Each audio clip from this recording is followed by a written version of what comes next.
And tonight, I'm so happy to have our new friend and new faculty member, we hope. You still want to teach for us? Sure, she says. Okay. Let me read you her introduction. You know where I got this? I got this introduction from the Myth Salon. You did? Where I'm speaking. When? In June. Oh, you are? Yeah, so there's a Myth Salon over in Santa Monica, because of course there is. But it's really cool. It's a former Pacifica professor who just gathers people in his living room to talk about myth. And Raina's going to be there soon. Yeah, on the 25th of April 25th. All right. So raised in France and England until her early 20s before coming to the U.S., Dr. Manuel was born of a French father and a Dominican mother. She holds a master's degree in film from Columbia University and has taught magic and ritual and myth and symbol for the last 15 years. After receiving her doctorate in Pacifica's Myth program, if you don't know this, this is the myth program in the world. She's the author of The Mother-to-Be's Dream Book. That sounds interesting. 2002, her documentary film, The Bridges of My Father, was selected for the Short Film Corner at Cannes in 2009. And more recently, her article, Trauma, War, and Spiritual Transformation, appeared in Psychological Perspectives, the Journal of Jungian Thought. And tonight she's speaking to us about love, the primal agent of change. Please welcome Raina Manuel Paris.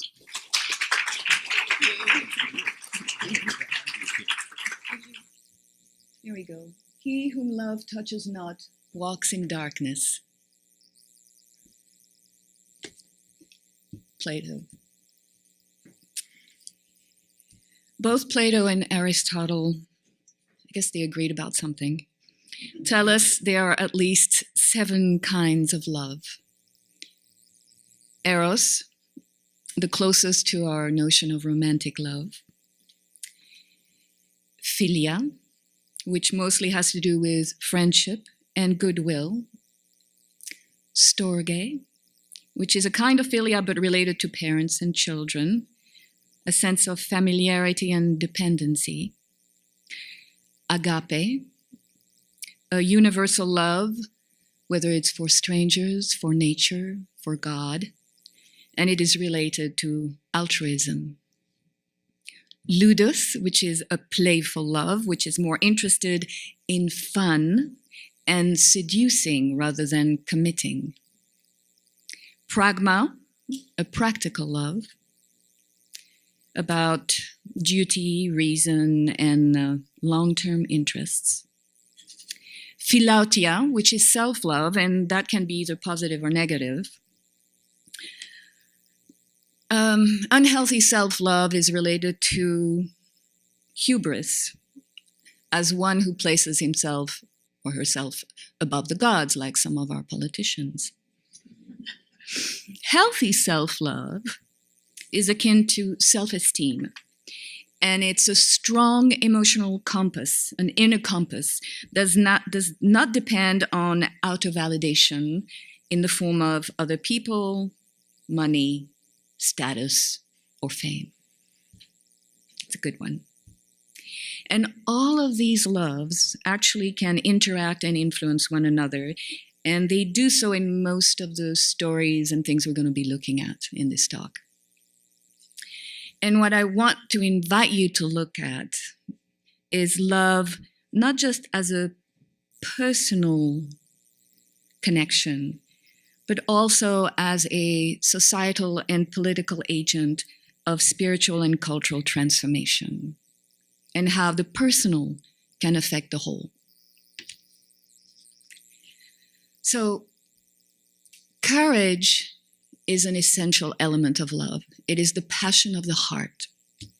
That's what it means, courage in French. And it propels us to do things beyond our self-imposed limitations. Love and courage go together like the two sides of the proverbial coin. It is a courageous act, and we sometimes go against everything in order to love, against our family, our reason, our culture, and our society. When we love the one we love, it can transform us and heal wounds, not just the wounds of our ancestors, but sometimes our whole culture. From Tristan and Isolde, which I think you heard about from Greg, to Abélard and Héloïse, Alcestis and Admetus, to Richard Loving and Mildred Jetta Loving. Love changes things. So, love was considered so powerful in ancient civilizations that it could not be represented as a human being, a human feeling, but only as a god. And even other gods were afraid of the god of love. Any of you know the story of Apollo and Daphne? A couple of you? Okay. Well, maybe I'll tell you a little bit about it because it's a great story. So, Apollo saw Eros, the god of love, one day playing with his bow and arrows. And he said to Eros, why don't you leave your bow and arrows to people who actually can use them? You know, real warriors. I mean, he was talking about himself, of course. He had a little bit of hubris. And Eros just looked at him and said, oh, really? And he took his bow and planted an arrow right into Apollo's heart. It was a gold arrow. So Apollo immediately fell madly, head over heels, completely in love with Daphne. She was a nymph and the daughter of the river god. And then Eros took a lead arrow, and that went straight into Daphne's heart, which means that she was completely repelled by Apollo. So you can imagine what happened then. You have Apollo pursuing Daphne, hopelessly in love with her, and Daphne couldn't stand the sight of him. Actually, she didn't want to have anything to do with men at all. And of course, they are immortal, right? So it could go on forever. So finally, Daphne is just exhausted, and she asks her father, she calls out to her father, please help me get away from Apollo. And in that moment, because he could not undo what Eros had done, he could not undo the love, all he could do to help his daughter was turn her into a tree. And so as Apollo reaches his arms around her, her body turns into bark, and her arms into branches, and her head into the crown of the tree. And Apollo in that moment decides to take a few leaves and branches and creates a wreath that he puts on his head. And from that moment on, the tree became sacred to him. It was the laurel tree, which was even used at Delphi. The oracle of Delphi held her laurel when she spoke her sacred words. So, here we are. So that's the story. And Apollo never made fun of Eros after that, ever again. The idea of being willing to sacrifice one's own life for a loved one is not new. Mothers and fathers have done so for their children, and vice versa sometimes, doing seemingly impossible things in a moment of great emotion, guided by this overriding need to protect their child, breaking through their own physical limitations. And there are many examples of that, like Angela Cavallo lifting a Chevy Impala of her teenage son who was trapped underneath. That was back in 1982. And then in 2012, in Glen Allen, Virginia, 22-year-old Lauren Komaki rescues her father, who was pinned beneath his BMW, and then performs CPR and saves his life. There are many, many more examples. You can Google them. In ancient Greece, the great philosophers like Socrates and Phaedrus, or even Aristophanes, the comic playwright, spoke together as part of the symposium, and they all had their views on love. Phaedrus thought of love as of Eros as the oldest of the gods without parents. Hence the greatness of the benefits he confers, inspiring a love to earn the admiration of his beloved, showing bravery in battle. Since apparently nothing shames a man more than to be seen by his beloved committing some inglorious act. And I quote, "A handful of such men fighting side by side would defeat practically the whole world. Lovers may even sacrifice their lives for the beloved. Alcestis was willing to die for her husband Admetus, and the gods rewarded her by allowing her to return from Hades. By contrast, Orpheus made no such sacrifice. He went alive to Hades to find Eurydice and returned empty-handed. But Achilles fought bravely at the death of his lover Patroclus, even though he knew that the fight would bring him closer to his death." Socrates, on the other hand, believes that love relationships and marriages were really a bid for immortality, and that therefore it was better to give a birth to ideas than to babies because, well, all human beings grow old and die. I suppose he has a point, and his ideas are still part of us today. He's influenced our Western mind, that's for sure. Aristophanes, the comic playwright, he wrote The Frogs and the Clouds and others. He thought that actually we started out as circular spheres and they were split apart by Zeus. And from then on, we were always looking for our other half, our soulmate. Now, when you think about it, the theory of the soulmate was created by a comic playwright. That gives you a little food for thought right there. Anyway, for centuries, love remained the province of the gods, whether he was Eros in Greece or Kama of India. And love was not allowed in marriages. And it was considered too disruptive, basically, and too dangerous. And that idea of love being too dangerous and disruptive for marriage went on right through into the Middle Ages.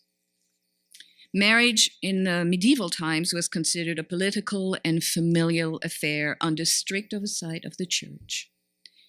Not much love there. Women were commodities.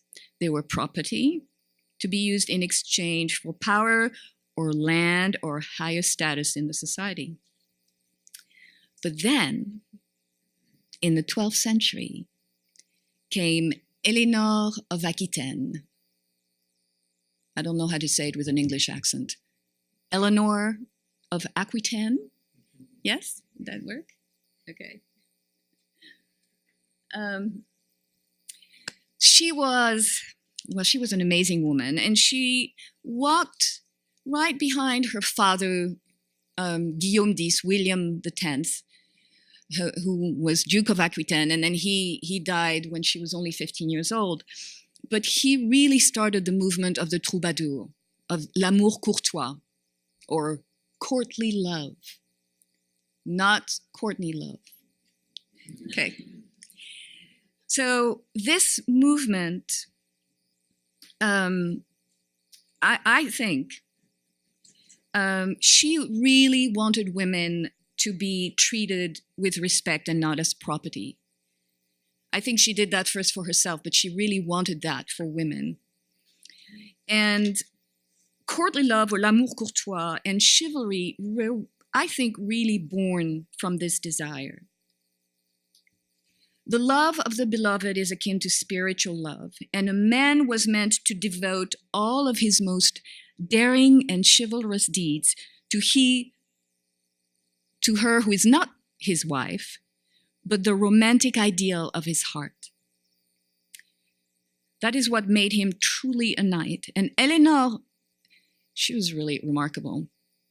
First of all, she got the King of France at the time to make sure that he honored his agreement that he had made with her father after her father died. She went and got him to make sure he married her. And then 7 years later, they had 2 daughters, and 7 years later, she got the marriage annulled, which is also unheard of at the time. The only way a woman got out of a marriage in those days was either she was dead, killed, poisoned, probably, or she was in a convent. That was the only way, but she got it annulled. And then she got Henri de Plantagenet, who was the Duke of Normandy, and she helped him make his bid for the throne of England. If you look at your history, you'll find there's quite a few French dukes end up as kings of England. Anyway, she helped him become king of England and married him, and she was 10 years his senior. And then they had many children, including, what's his name? The Lionhearted, Richard the Lionheart.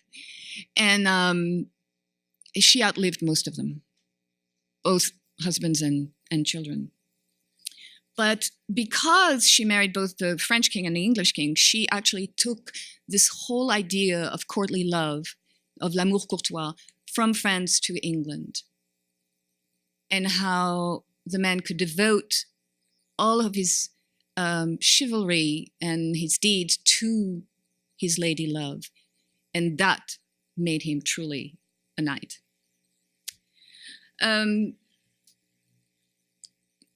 Couple of the greatest stories of medieval times, I think were already spoken about, so I'm not going to belabor the subject.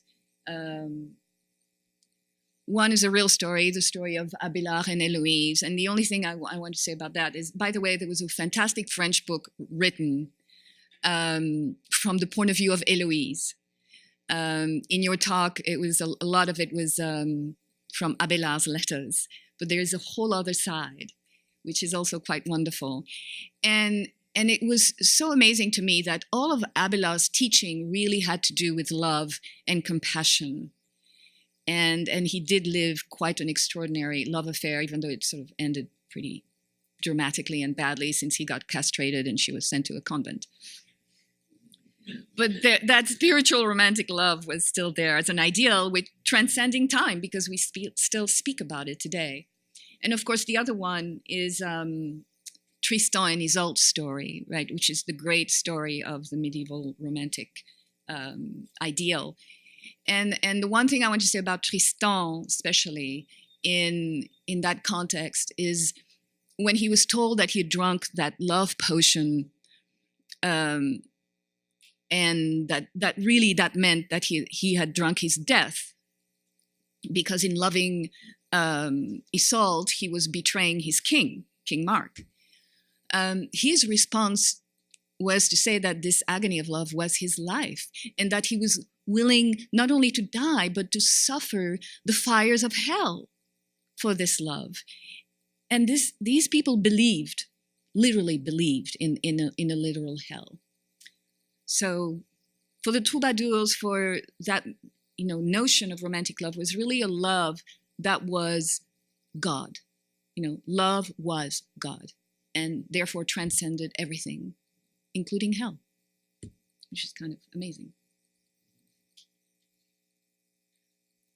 So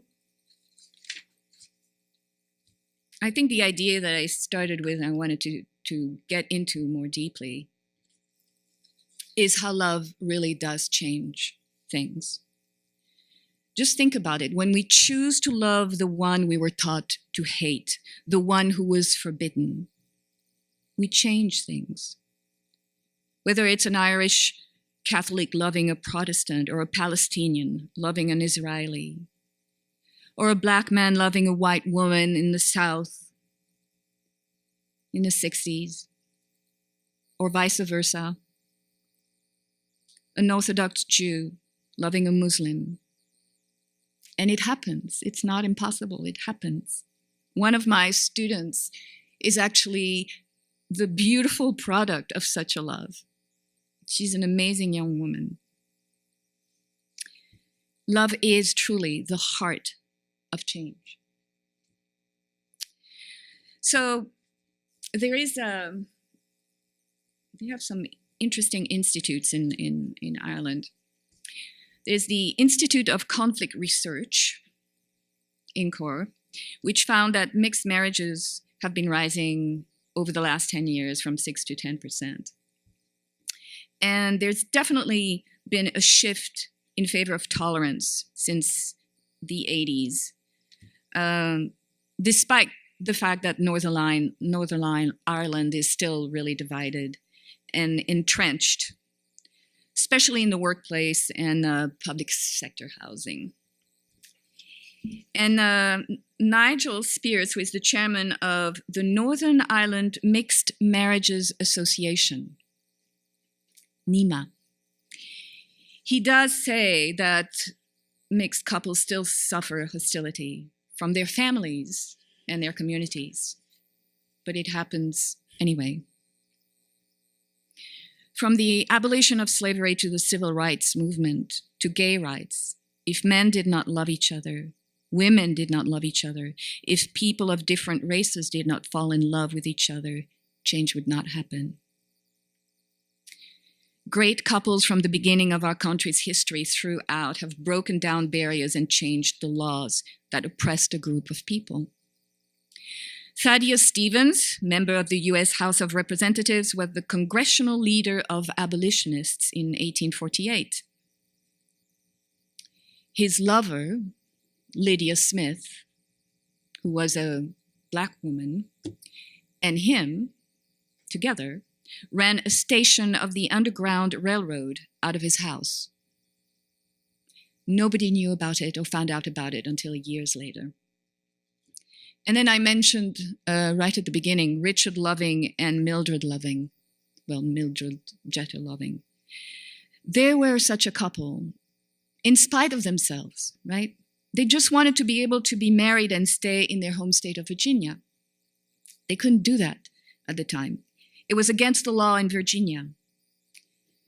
And the case of Loving, which is such an incredibly perfect name, versus the state of Virginia in 1967 is a landmark civil rights decision of the United States Supreme Court, which invalidates laws prohibiting interracial marriage.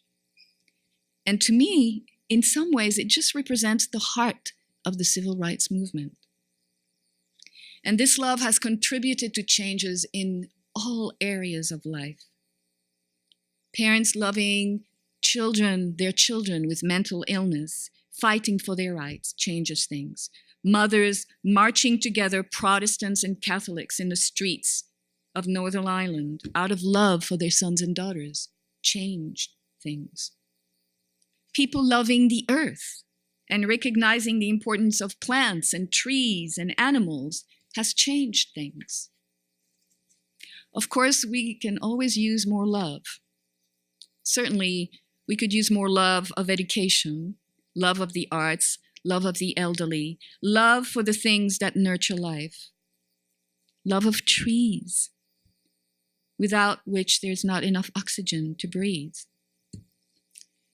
So in Japan, speaking of love of trees, they have a program that they started back in the 80s, and it's called Shinrin-yoku. And Shinrin-yoku means forest bathing. And it turns out that simply spending more time with trees actually improves health. Trees emit these particular oils, these phytoncides, that protect them from germs and insects, and that actually lower our heart and blood pressure, lower stress hormones, and strengthen the immune system. So just hanging out around trees and loving trees improves your health. Learning to love more deeply, more fully enhances your health. And being in love is the best medicine, isn't it? Right? When you're in love, you just glow. Isn't that right? Yes? Do I see some people nodding?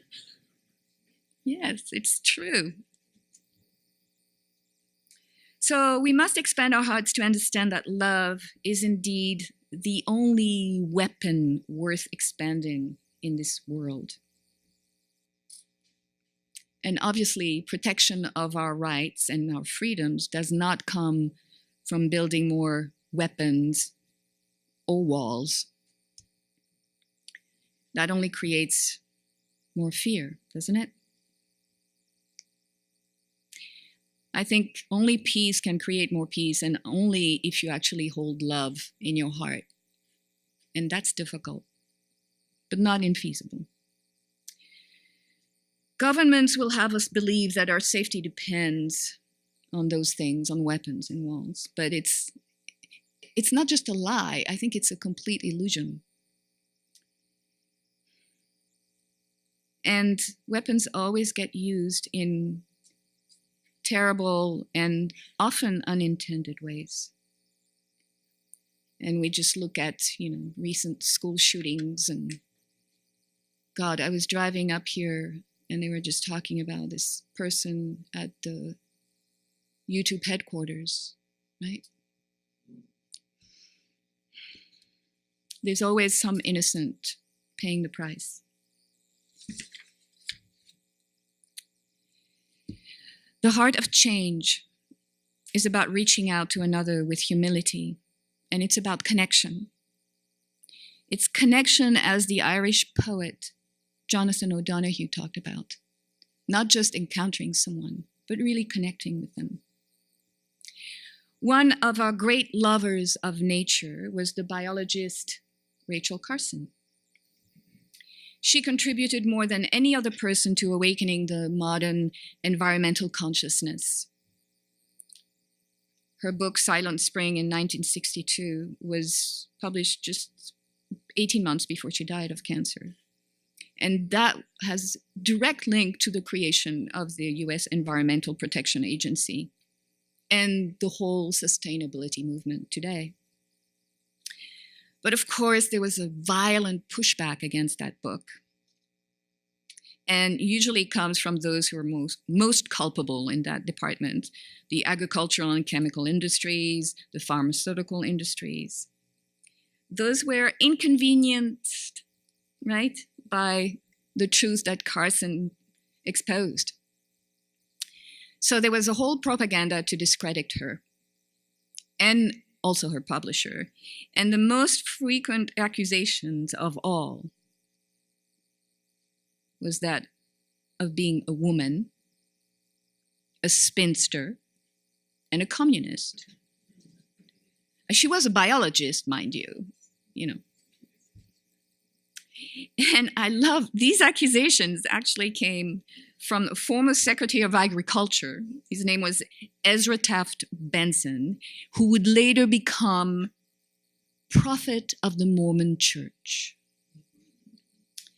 The label of spinster was often used as if being single and being a biologist were mutually exclusive somehow. And as it happens, Carson had one of the most profound relationships a human being can hope for. When she moved to Southport Island in Maine with her mother, a local housewife, Dorothy Freeman, welcomed her in a letter, very warm letter. And their correspondence just blossomed into this incredible friendships.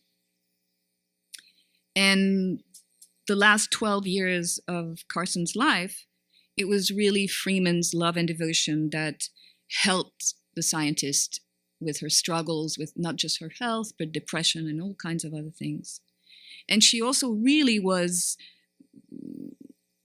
a muse almost. She really nourished her creativity. And I want to quote a little bit from the letters because I think they're beautiful. she speaks, this is a couple of Carson's letters to Dorothy Freeman.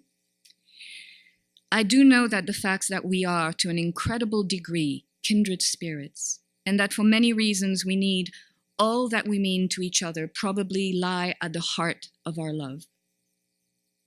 But the more I think about all we both have said, the more I feel that there's something that perhaps will always remain elusive and intangible. That the whole is something more than the sum of the various reasons.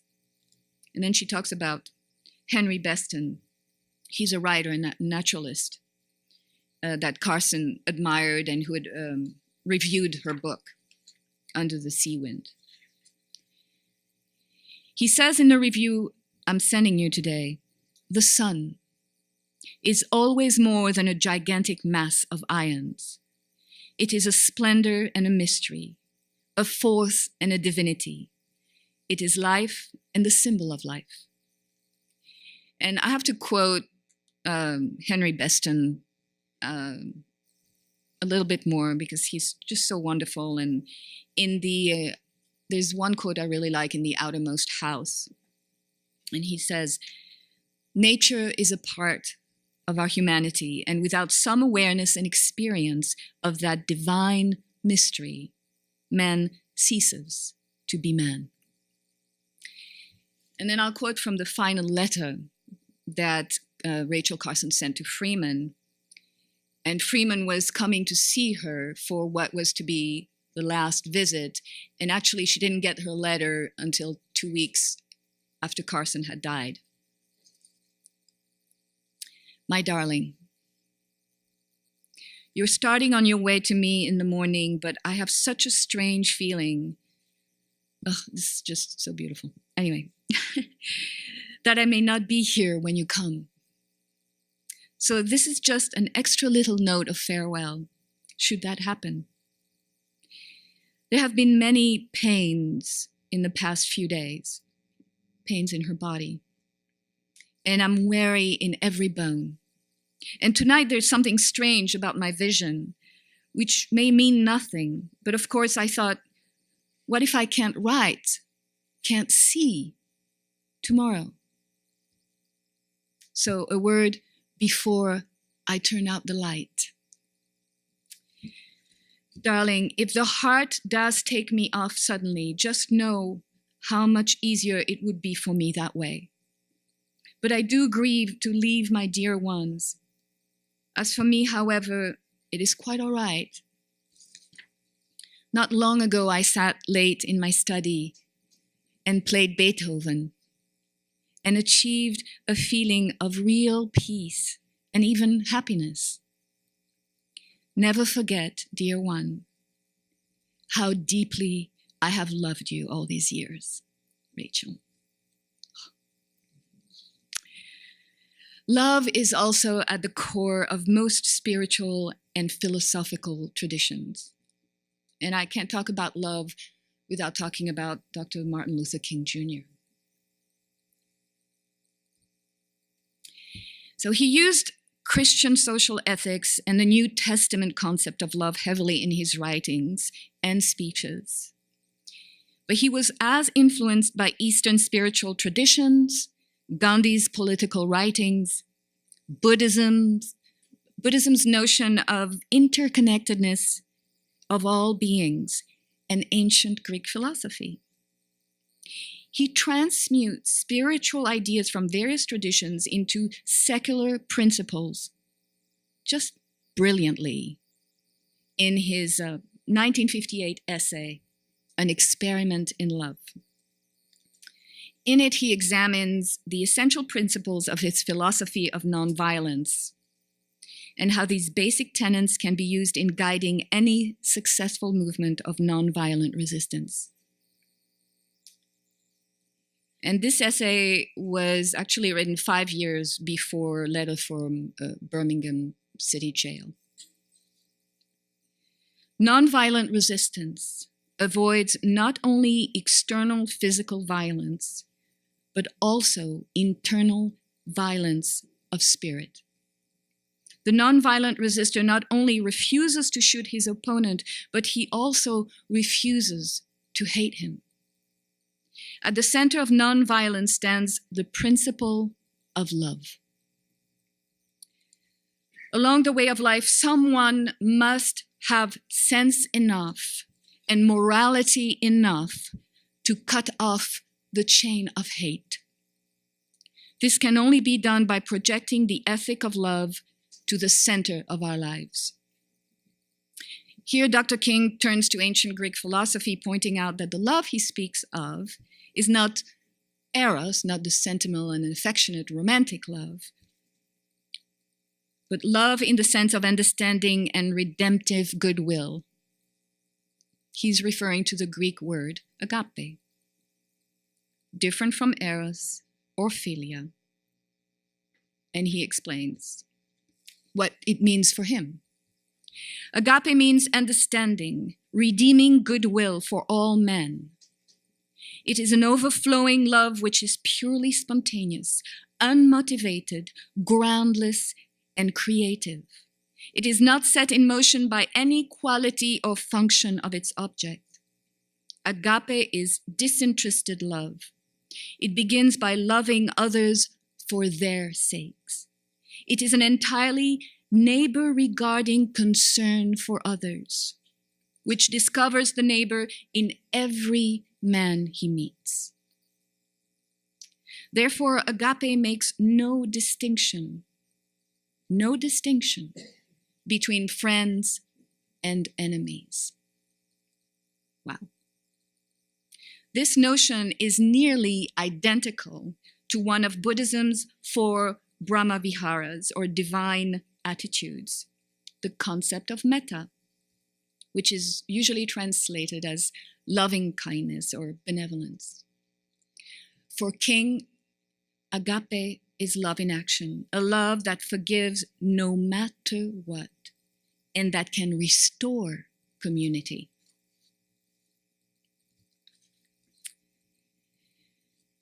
All right. Nearly a century after his death, the Lebanese-American painter, poet, and philosopher, Khalil Gibran, is still one of humanity's most universally beloved voices of truth and transcendence. But there would have been no Gibran without the philanthropist and patron of the arts, Mary Elizabeth Haskell, his greatest champion, frequent collaborator, and beloved.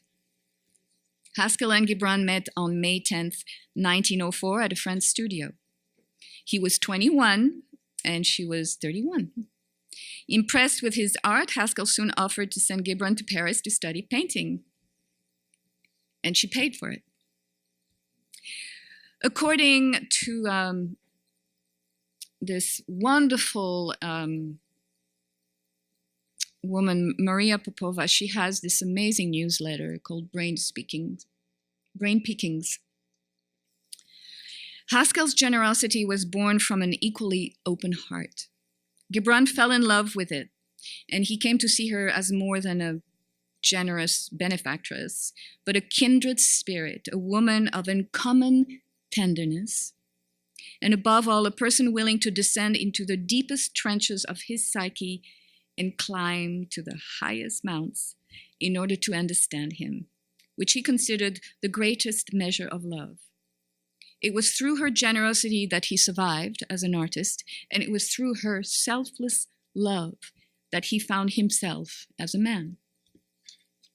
Their relationship, like that of Rachel Carson and Dorothy Freeman, defies classification, but what radiates from their decades-long relationship is this enormous love that they had for one another. And you can see that come to life in their love letters. In one of his first letters to Haskell from Paris, Gibran captures what is perhaps the greatest gift of love, whatever its nature, the gift of being seen by the other for who one really is. And I'm quoting here. "When I am unhappy, dear Mary, I read your letters. When the mist overwhelms the I in me, I take 2 or 3 letters out of the little box and reread them. They remind me of my true self. They make me overlook all that is not high and beautiful in life.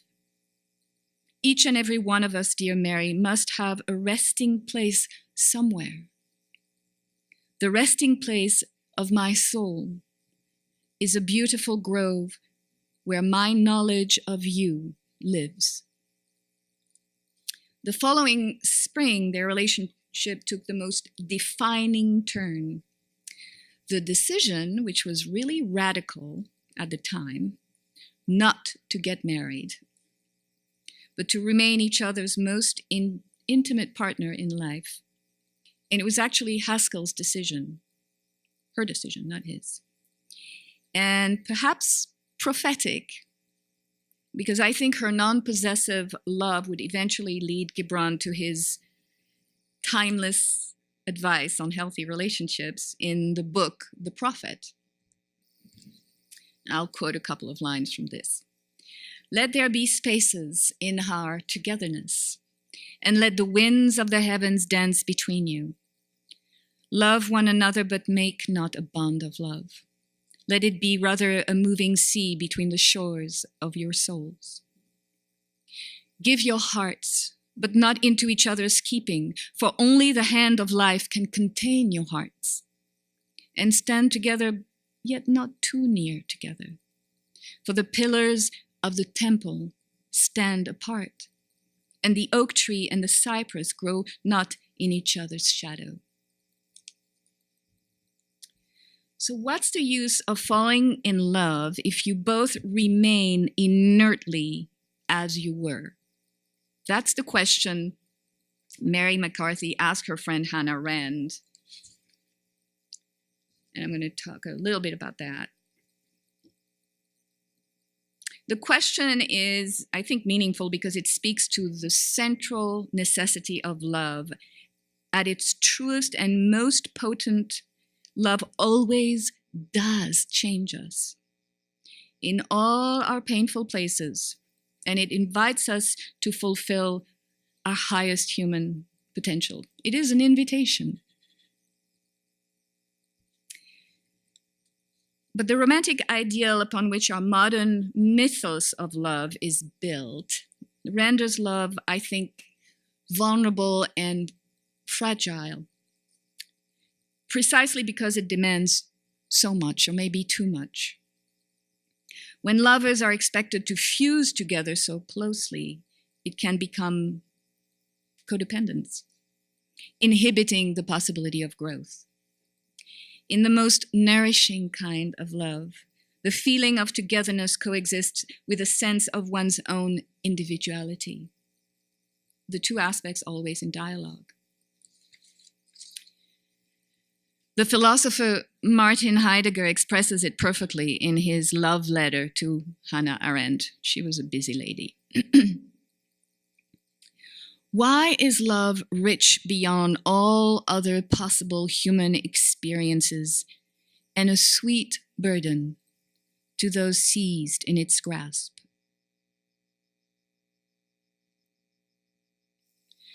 Because we become what we love and yet remain ourselves.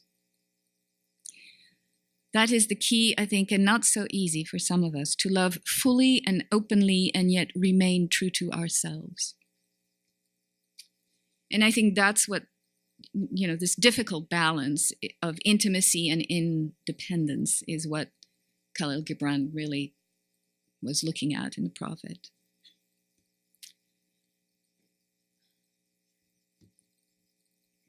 Mary Oliver, she's one of my favorite poets. I think she's wonderful. She says this about her own great love, the photographer Molly Malone Cook, considering the gift of difference. She calls her M.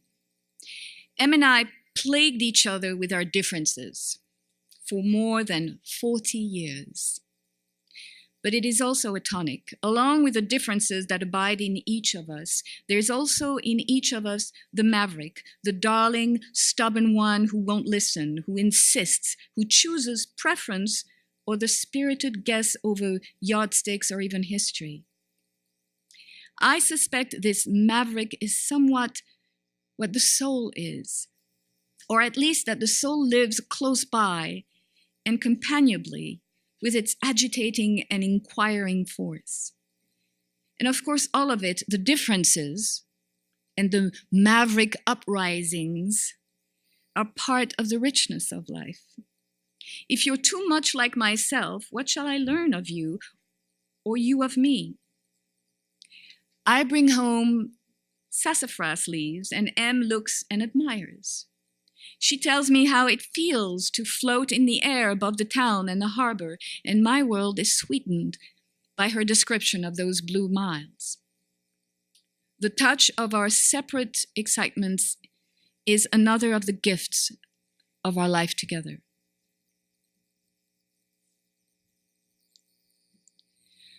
The great German poet, Rainer Maria Rilke, wrote in Letter to a Young Poet, "To love is good too, love being difficult. For one human being to love another, that is perhaps the most difficult of all our tasks, the ultimate, the last test and proof, the work for which all other work is but a preparation. For this reason, young people who are beginners in everything cannot yet know love. They have to learn it with their whole being, with all their forces gathered close about their lonely, timid, upward beating heart. They must learn to love. But learning time is always a long, secluded time, and so loving for a long while ahead and far on into life can be solitude. Love is at first not anything that means merging, giving over, and uniting with another. For what would be a union of something unclarified and unfinished, still subordinate? It is a high inducement to the individual to ripen, to become something in himself, to become world for himself, for another's sake. To become world for himself, for another's sake. It is a great, exciting claim upon him, something that chooses him out and calls him to vast things.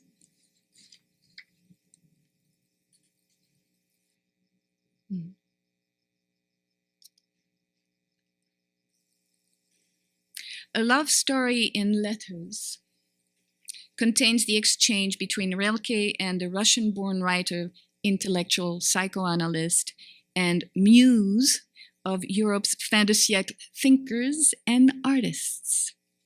She was quite a woman. Lou Andrea Salome, who again, actually she was 15 years his senior. So the relationship began with 21-year-old Rilke falling madly in love with the 36-year-old married Salome, who claimed to wish she could make him go completely away. But Rilke's romantic declarations did not fade, and the two eventually developed a passionate bond, which over 35 years of their correspondence, we see shapeshift from friends to mentor, protege, lovers, literary allies. It's a multifaceted love that crosses all of its aspects: the romantic, the platonic, the creative, the spiritual, the intellectual, and just about everything in between. In a letter dated July 6, 1898, he writes, "Now I come to you full of future, and from habit we begin to live our past." And there are 200 letters that are included in that book. And it's just an amazing and exquisite revelation of Rilke's heart and mind.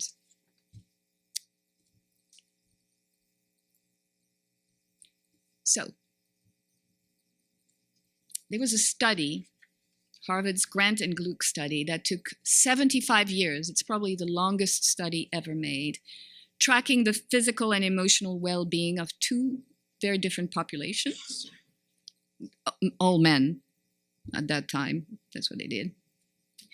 There were 456 men who were from a poor area of Boston, and 268 graduate from Harvard. And they took classes from 1939 all the way through to 2014. It's a very long study. And of course, it had to change over time, and there were many different people who were part of it. Anyway, the conclusion of the study, according to Robert Waldinger, who is the director of the Harvard study, well, one thing surpasses everything. This is the clearest message they get. Good relationships keep us happier and healthier. That's what he discovered. The biggest predictor of your happiness and fulfillment overall is not the amount of your 401k or how many speeches you gave or how important your job was. It's basically love. Right? And the study goes on to really look at how that relationship helps. Aside from your nervous system, your brain stays healthier longer, and it acts as a reducer of physical and emotional pain. And it's not whether you're in a committed relationship, right? That's not the distinction they make exactly. It's about the quality of your close relationships. So it's not how many friends, or it's not, having the perfect relationship as if that exists anyways. But it's really about the quality of it. And then one of the psychiatrists who directed the study, Georges Vaillant, and he directed the study from 1972 to 2004, says there's two foundational elements to having a really healthy, happy life. One is love. And the other, which I think is really important and interesting, is finding a way of coping with life that does not push love away. Right? So if you have love and you're in a relationship, but you undergo a trauma of some kind, like losing a job, losing a parent, losing a child, and you don't deal with that trauma, you could end up coping in a way that pushes love away. Right? So it's a really good reminder that you need to do your inner work, basically. So Waldinger in the end says, relationships are messy and they're complicated. Like we didn't know that. But the good life is built with good relationships. So if I have learned anything from all this research and looking at these relationships through time, is that love is truly the heart of change, but it's the courage to be vulnerable, to be yourself, and to let yourself be known, whether it's by a person or a group of people, and to see yourself reflected in someone else's eyes. To really love someone is to see the other in their authentic nature, their presence, and meet it with your own. But it's also just equally as important to learn to not push love away as a result of personal difficulties or trauma. Right? So a life with meaning is a life with love.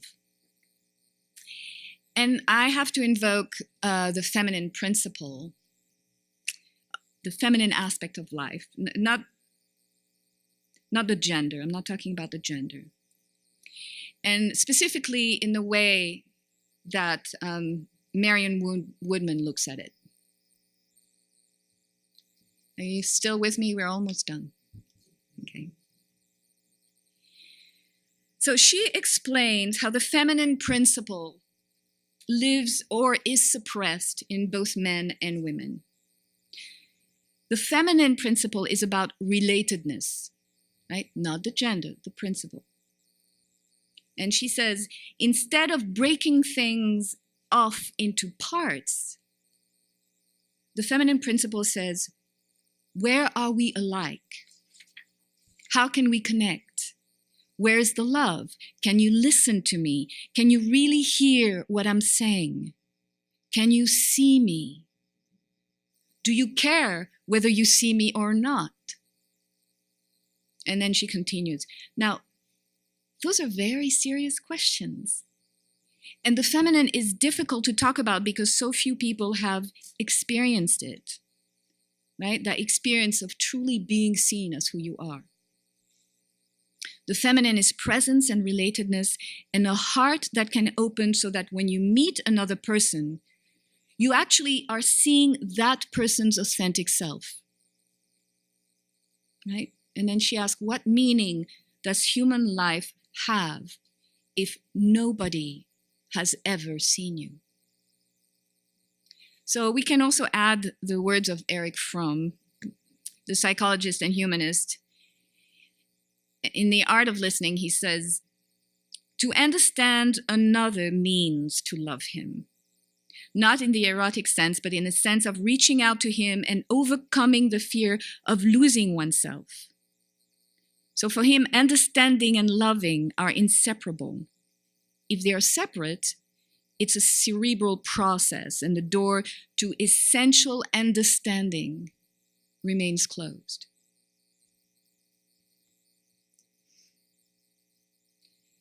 So I'd like to quote, it's one of my favorite quotes by Joseph Campbell. And he says, love is the burning point of life. I like that very much. The poet Rumi has fierce words about love. He says, the seeker of love escapes the chains of birth and death. Tomorrow, when resurrection comes, the heart that is not in love will fail the test. But perhaps it is better to embrace a more tender approach. And I love to quote Galway Kinnell.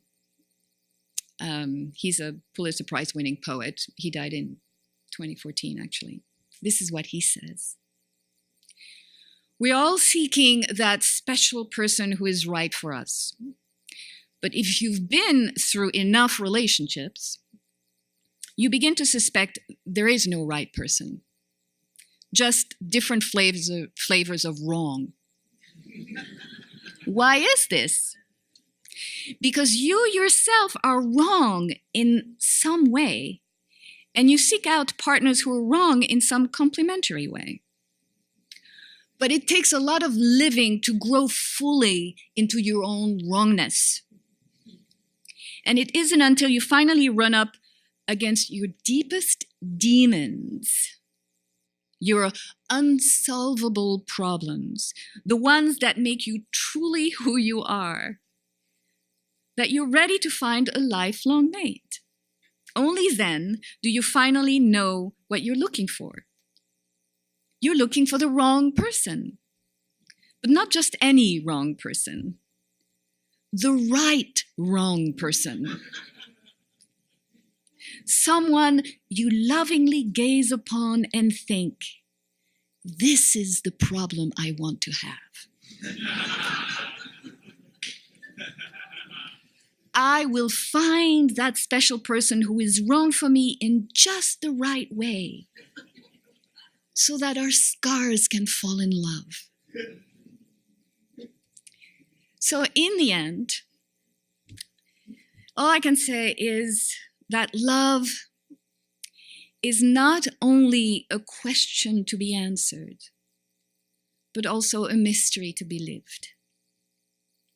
And love will bring out everything unlike itself in the process of healing our unloved places. Because it's not about making sense. but it's about making self. And I'm going to leave you with questions. What gift of love still wants to be born through you? How much more love can you express in all areas of your life that will heal not only yourself, but all those around you? Thank you.